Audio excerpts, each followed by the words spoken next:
မင်္ဂလာပါဒီနေ့မှာတော့ကျွန်တော်က Will Blog Box 0နဲ့ Be Going to Blog Box 0ဘယ်လိုခေါ်တယ်လဲဆိုတာကို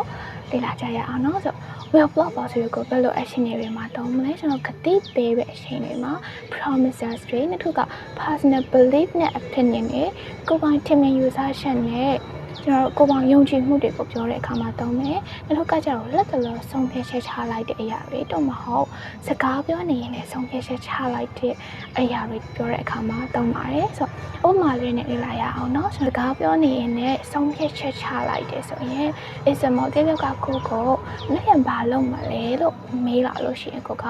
ဆုံးဖြတ်ချက်မချရသေးဘူးဒီခါကျတော့ကျွန်တော်တို့ကစဉ်းစားရင်းနဲ့လက်ထင်ကြရင်ငါအိမ်မှာပဲနေဖြစ်မယ်ထင်တယ်အဲ့လိုမျိုးပြောမယ်ပေါ့နော်ဆို English တော့ဆိုရင် what are you going to do tomorrow မေးမယ်ဆိုတော့ကိုကI think I'll just stay at home အိမ်မှာပဲနေဖြစ်မယ်ထင်တယ်လို့ပြောလိုက်တယ်နောက်တစ်ခုကကြတော့အဲ့တော့ကတိပေးရဟာတွေပေါ့နော်ဆိုတော့တင်ငယ်ချင်းတယောက်ကမနေ့ပြန်တင်ချဆောင်လို့ဖြစ်ပါမယ်ဒါပေမဲ့အခုထိကိုတင်ချတယ်မရသေးဆိုတော့ကိုကတူကိုနှစ်တိတ်ပေးရှင်နဲ့ကုညီပေးရှင်နဲ့ဆိုရင် don't worry about it စိတ်မပူပါနဲ့ငါနေ့ကုညီပါမယ် I will help you with this ဆိုကတိပေးလိုက်တယ်ငါနေ့ကုညီပါမယ်လို့ကတိပေးလိုက်တဲ့အခါမှာတုံးမယ်နောက်တစ်ခုကကြတော့ကျွန်တော်တို့personal belief နဲ့ opinion တွေကိုပြောတဲ့အခါမှာတုံးမယ်ဆိုတော့ personal belief နဲ့ opinion တွေကိုဘယ်လိုတောင်းပါလဲဆိုတော့ကျွန်တော်တို့ကတကယ်ချင်းတွေရောက်အတူတူဖုန်းကြည့်နေကြရတယ်ဆိုတော့Facebook ပေါ်မှာချစ်သူနှစ်ယောက်ကသူတို့ပုံတွေကိုတင်ထားတယ်ပေါ့နော်ဆိုတော့တကယ်ချင်းတစ်ယောက်က oh my god he's so romantic သူကတိတ်ကြပြဆန်တာပဲလို့ပြောလိုက်တယ်ကောင်းလေးကိုချီးကျူးလိုက်တယ်ပေါ့ဒါပေမဲ့ကိုကအဲ့အတွေ့ကိုချီးလို့မရဘူးအဲ့တော့နောက်ကျတော့ပြတ်မှာပဲဆိုတော့ပြောလိုက်မယ်ဆို they will break up eventually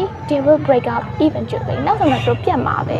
ဆိုတော့အဲ့လိုမျိုးကိုယ့်ရဲ့ထင်မြင်ယူဆချက်ပေါ့နော်ဒီမှာတို့ကချစ်နေကြတယ်ဒါပေမဲ့ကိုကဘာတက်တဲ့အထောက်ထားမှာတို့ပြတ်ဖို့တို့အရင်ဖြစ်နေရလဲမဟုတ်ဘူးပေါ့နော်ဆိုကိုကတို့ပြတ်တော့မယ်ဆိုတာကိုပြောရှင်းတာဖြစ်တဲ့အတွက်ကြောင့်မလို့ကိုယ့်ရဲ့ထင်မြင်ယူဆချက်ကိုယ့်ရဲ့ယုံကြည်ချက်ဖြစ်တဲ့အတွက်ကြောင့်မလို့ will နဲ့တောင်းပါတယ် they will break up eventually တို့နောက်ဆုံးတော့ပြတ်ကြမှာပဲဆို be going to blog for you ကိုကြာကျွန်တော်ဘယ်လိုတောင်းမှာဆို be going to blog for you ကိုကြာကျွန်တော်ဆုံးဖြတ်ချက်ချထားပြီးသားဟာတွေတော့တုံးမယ်တငယ်ချင်းတွေတူတူနေနေကြတယ်ဆိုတက်ကတိတ်ကြည့်နေကြတယ်ပေါ့နော်ဆိုကိုကအဲ့နေကြရင်ကိုအဖိုးအိမ်ကိုတော့လဲမယ်လို့ပြောမယ်ဆိုI am going to visit my grandpa house that day I'm going to visit my grandpa house that day ဆိုတော့ကဆုံးဖြတ်ချက်ချထားပြီးသားကိစ္စပါအဲ့ကြောင့်မလို့ be going to blog for you I am going to visit my grandpa house that day လို့တောင်းတယ်နောက်တစ်ခုကကြာကျွန်တော် evidence တက်တဲ့အထောက်အထားရှိတဲ့အရာတွေတော့ကျွန်တော်တောင်းမယ်ပေါ့နော်ဆိုဘယ်လိုတောင်းမှာလဲဆိုမိုးမင်းနေပြီမိုးရွာတော့မယ်ဆို look at those dark clouds it's going to rain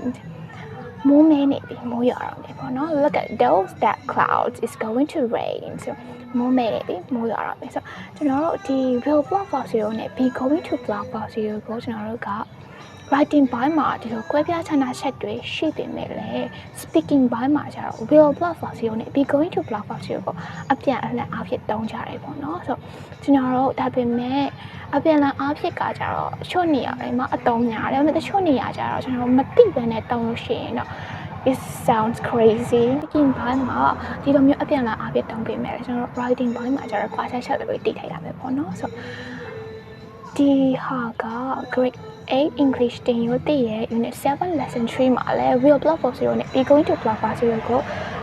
အတုံးလေးကိုပါတယ်ပေါ့နော်ဒါကြောင့်မို့လို့လည်းကျွန်တော်ဒီ video ကိုမျှဝေပေးရှင်းမှာဖြစ်ပါတယ်အားလုံးလည်းကျွန်တော်ရှင်းပြလိုက်တဲ့အထက်မှာလိုအပ်ချက်လေးတွေရှိသွားတယ်နားမလည်ရတဲ့ရှိလို့ရှိရင် comment အောက်မှာရေးပေးခဲ့လို့ရပါတယ်။ကဲလို့ကျွန်တော်ရှင်းပြတာနားလည်သွားတယ်ဆိုလို့ရှိရင်လည်းကျွန်တော် page တွေကို follow လုပ်ပေးဖို့တောင်းဆိုချင်ပါတယ်။နောက်ထပ်ဒီလို video တွေကိုထပ်လုပ်ပေးတော့ပါအောင်မယ်ရှင်။အားလုံးပဲကျေးဇူးတင်ပါတယ်။